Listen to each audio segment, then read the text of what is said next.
My kids are going to school right now. Bye, Dad. It's a beautiful, dark, cold Texas morning. If you don't believe me, we still have snow on the roof.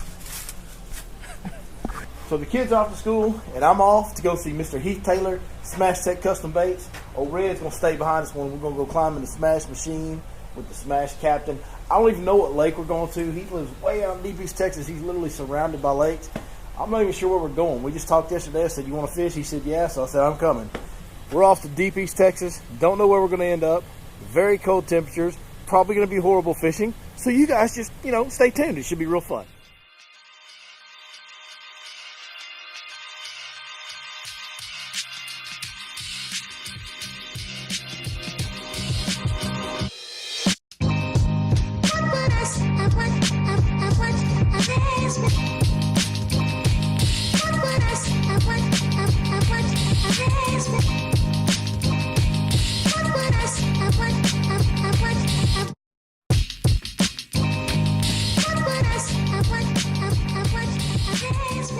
Well, I found him. The old Smash captain. Gotten his ride now. Where are we headed, brother? Because I know you live in Pittsburgh, Texas. We're surrounded by lakes. So he kind of lives in the Great Lakes region of Texas, so to speak. And where are we headed this morning? I haven't been here since probably June. Okay. So we're probably going to go to Cypress, but the reason we're going is because used to, Once upon a time? back in the good old days. The good old days. We would catch them on tires, on jigs. Nice. When the water got really cold. And we hadn't had a winter that set up like this. This is the coldest winter we've had in a lot of years. Yeah, so we've had the Arctic blast. The water's probably going to be as cold as I've ever seen it on Cypress because parts of it were frozen. Yeah. Talking to some people that live there. Yeah, parts of everything were frozen. And speaking of that, as far as conditions go, we're really kind of dumb because tomorrow will be the very beginning of a warming trend. We're fishing the last day of the cool trend. We do have cloud cover in the south wind, but the high today is like 45. Yeah, which is cold for us. But it's warm compared to what it has been. Because today was the first morning I walked outside and didn't want to just go straight back in the house. Yeah, I think the other night, in the middle of the night, it was 8 degrees. I've never seen that in the state of Texas. So, no telling what the water temps will be. No telling. The bite's probably going to be really sluggish. I've never been on this lake. It's been a long time since he's fished at this time of year. So, we're not making any promises. Yeah, we may not get a bite, but somebody else is fishing. We're not. We don't have the lake to ourselves. Yeah, I figured. It is Friday though. Somebody else dumb enough to fish in this freezing cold weather.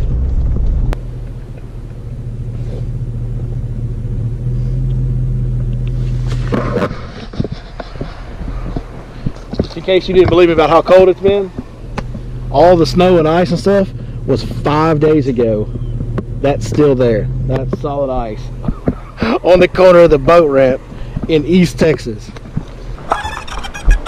I had to dig out of my house to go to work. It was even. There he is, Billy. Come on, brother. That's a good one, brother. That's a good fish, dude. That's a hammer, dude. Cold one. Oh, look how bright his lipstick is, man. That's so cool. Oh, that's pretty. Little sign time for next year? That it is. Good job, brother. Little baby smash crawl on there. We didn't talk about that little guy. You didn't know about that little guy. What? He's keeping secrets, folks. So there you go. Good, solid first Cypress Springs bass of the day. Let's see. Look at them lips. I told you guys how to put lipstick on. When it gets this cold, you can it's really bright. You really see it. So. Yeah. Bass are weird. They wear makeup and stuff. Look at him. See, he's been crunching little crawfish. See how he's all beat up in his mouth right there. That's right. And that's part of the red deal too. That's what brings all that blood out. They go to eating them hard-shelled crawfish. For you. There he's watching fish. Get him. Got him, boy. Be ahead. There he come. Oh, he's coming at me. No, he ain't very big. That's something. He's all used, man. Good little keeper though. Pretty that solid fish. I mean, he was swimming upside down that jig, wasn't he? Cold.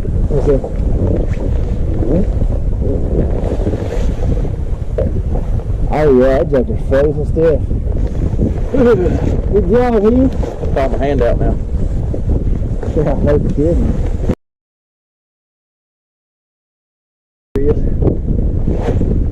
all you got going on now, buddy. The scrape of them back there.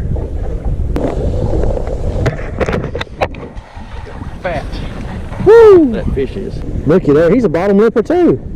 These fish are swimming upside down, I guess. Upside down bass. He's on the outside of the mouth. Look at that. Oh, he just had the head of it. That's all he had. Yeah, He didn't have the whole bait. He had the head of it just like that. And when I set the hook, it jerked up into his lip. That's cool. That's very cool. We'll get a good look at that, and then we'll take a step. Great Lake smallmouth. Look how fat he is. He's down there eating something. He's eating something. Look at them black spots on his fin out there. That's cool, isn't it? Yeah, wintertime. I don't know why. Got a little ink on him, like got a little tattoo. I missed the hook set, boys. That's 3 for 3 on the last 3 casts, huh? Yeah, with 43 water. It's a pretty good deal. That's a little chill. And we'll get rinked up in that cold water. Oh, that's a good fish, Steve. Yeah, ain't nothing wrong with that. That's a stud right there, dude. That's a good 4-pounder probably, huh? Not quite. Heavy 3 3/3 maybe? Yeah. Nothing wrong with that, though. Beautiful fish, buddy. He does do something besides swim baiting, guys. Besides swim baits, you know. Good and Sure enough. funny part about it, you set the hook. They just kind of come on because they're so cold. They're not really pulling, or they get up on the water a little bit, but they don't really jump. They don't. Let's see. Can we go 4 for 4? These last few years, it hasn't really got. There he is. Oh, he dropped it. Phone rang. Scared him off.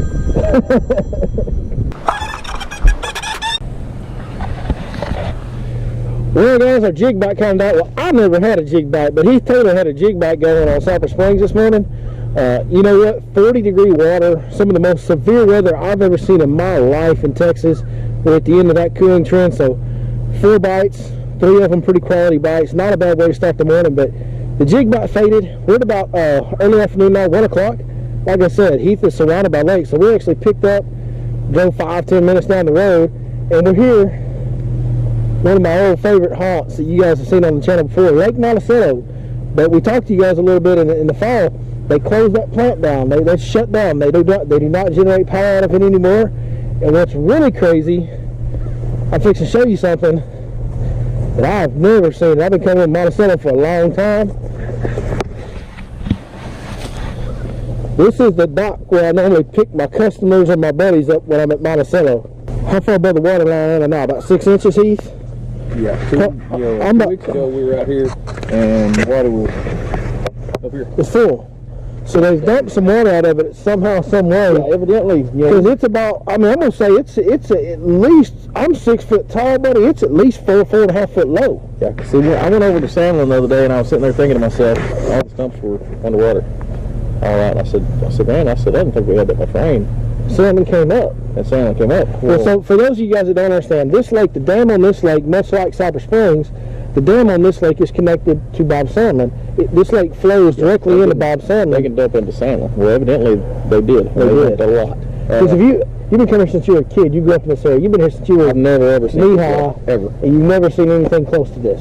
I've never seen anything close to this. This is I've never seen this anything past about where I'm standing through the water line. Yeah, the cattails. Because they don't let it get that low because of the plant had to stay high enough to keep the plant. I wish I'd have known those rocks were here, you know. That'd have been cool. Yeah. But yeah, there's a big laydown I didn't know. Yeah. Like if they'll fill it back up, we got some new knowledge now. Yeah, we need to make a lap in case it is. We do. Cool. We do need to make a lap. But yeah, this is eye-opening because I didn't know they were letting the water out. This is definitely crazy, man. And honestly, this is kind of messing with our plans. Well, you know, there's a lot of water that we normally fish with grass that we might not be able to access right now. Yeah, there was a lot of places I was wanting to look that were 3 foot low, 4 and 5 foot of water that are now going to be 6 inches in a foot of water. They're going to be about. So we may not be here very long. We may go play around somewhere else after this. Beautiful thing about East Texas, lake hopping is a real possibility. Much like the Great Lakes area up north, those guys get the lake hop. Hey, when you come to Northeast Texas around Pittsburgh, Mount Pleasant, you can do a lot of the same things. So we're going to figure them out, and whatever happens, we'll take y'all along for the ride.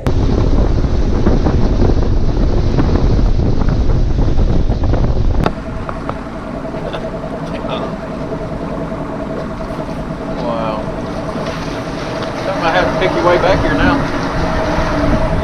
kidding. It actually makes it kind of easier because you can see them. All this stuff used to just dive right over. Get all those pad stems high and dry.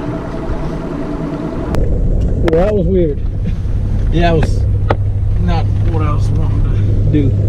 Yeah, we would have stayed at Cypress if we'd have known that. But or we would have just went to fishing go now. we're gonna go try the Lone Star. So Lone Star Lake, what do we know about Lone Star Lake? It's supposed to have grass in it. It's supposed to have grass in it. What's your experience on Lone Star Lake? I've only fished it a couple times, and it was cold like this. It was cold when you fished it? And we caught them, so it's cold. It still has grass, supposedly. Yeah, there was actually some water temps in the 30s on Monticello today. Yeah. Have you ever fished water any colder than this in Texas? That was it. That was the coldest. Coldest water you've ever fished? 40.2 before, but that, I think we saw a 38.9 or a 39.1. Threw a big curveball our way. We swung and missed on it. So now we got strike. We got 2 strikes in the count. We got one more swing left. So we're gonna go swing and see if we can't hit one this time. Well, here we are at Lone Star Lake. We just started fishing down this stretch of bank right here. We're short on time, but man, I'm gonna tell you, this is some really gorgeous watercolor, and there's a lot of grass. We already found out he's first couple casts. He got some hot drilling, and I've seen some coontail, and so there's some blends of grass and good steep bank, pretty close to the bank here, and we're in like 10-12 foot of water. So this looks good, man. It looks promising. You know, it's never easy when the water's 40 degrees, but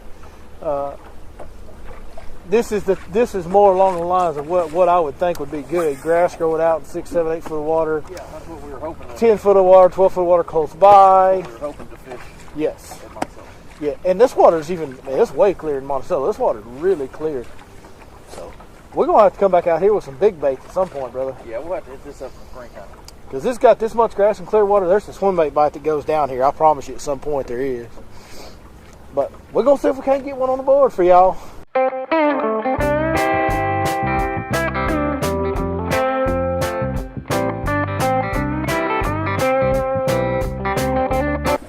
I know for sure that I love fishing. Without a doubt. I love bass fishing. You know how I know that? Because I've got sore hands, sore face, froze my tail off all day, got that many bites for me, and I can't wait to come back tomorrow. That's right. I must love bass fishing. You, on the other hand, hey, considering everything we're dealt with, crazy for this area, cold conditions, coldest water temps we've ever seen, and caught 4 pretty solid fish. Had about 12 pounds on 4 fish. Yeah, well, and you learn every time you go, and what this kind of taught me is, you know, we are blessed with tons of lakes around here. Sometimes. And sometimes you start thinking that literally the grass is greener. You know, we wanted to go fish some grass lakes. You know, Cypress is not a grass lake, but I told you that we could probably go catch some on a jig. Well, sometimes you just got to take what it gives you. You know, we want to go make a good show and catch, 8 or 9 or 10 or 12 fish. Want to catch more numbers than what we were getting. Especially after we went, a couple hours without a jig bite, we were like, well, let's go try something else. And sometimes you just got to take, especially when the water's 39, 40, 41 degrees, you got to take what it gives you. And instead of going and trying to, like I said, chase the greener grass, we probably should have just stayed and took what Cypress Springs was giving us, which was, a steady, not bad, a steady, decent jig bite. I always say I show you guys whether I catch them or I don't. Well, this is proof. I think this is the first time ever that me myself I've zeroed in one of our videos that we shot, one of our filming days. It doesn't happen very often, but it does happen. Luckily, I had the old Deep East Texas Hammer, Mr. Heath Taylor, with me to put a few fish catches on camera for you guys.